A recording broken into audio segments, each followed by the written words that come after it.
அஇஅதிமுக பொதுச் செயலாளரும் முதலமைச்சருமான செல்வி ஜெயலலிதா ஆணைக்கு இணங்க தமிழகம் முழுவதிலும் அஇஅதிமுக தேர்தல் பணிமனைகள் இன்று திறக்கப்பட்டன.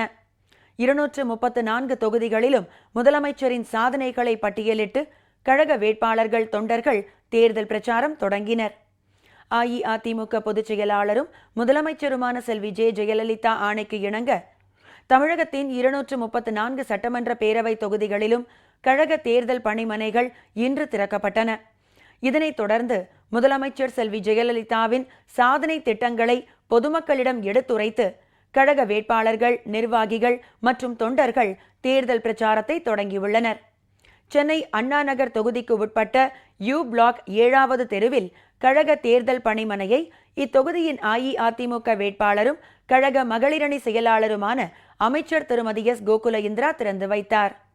இதனைத் தொடர்ந்து சென்னை மாநகராட்சி 102வது வார்டுக்கு உட்பட்ட பகுதியில் கழக நிர்வாகிகளுடன் சென்று முதலமைச்சர் செல்வி ஜெயலலிதா அரசின் சாதனைகளை எடுத்துக் கூறி தேர்தல் பிரச்சாரம் மேற்கொண்டார்.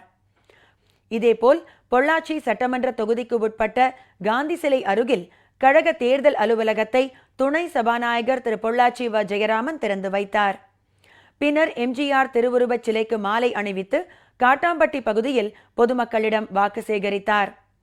திருச்சி மேற்கு தொகுதிக்கு உட்பட்ட தில்லை நகரில் தேர்தல் பணிமனையை கழக இளைஞர்கள் இளம்பெண்கள் பாசறை செயலாளர் திரு ப. குமார் எம்பி திறந்து வைத்தார். இப்பகுதியில் கழக வேட்பாளர் திரு ஆர். மனோகரன் வீதி வீதியாக சென்று பொதுமக்களிடம் ஆதரவு திரட்டினார்.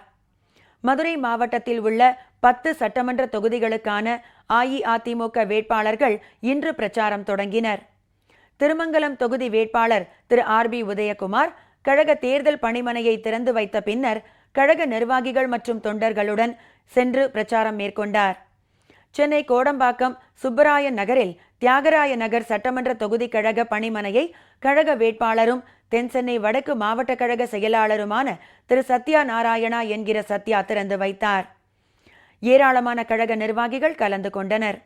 தொடர்ந்து அப்பகுதியில் கழக நிர்வாகிகளுடன் சென்று பிரச்சாரத்தையும் தொடங்கினார்.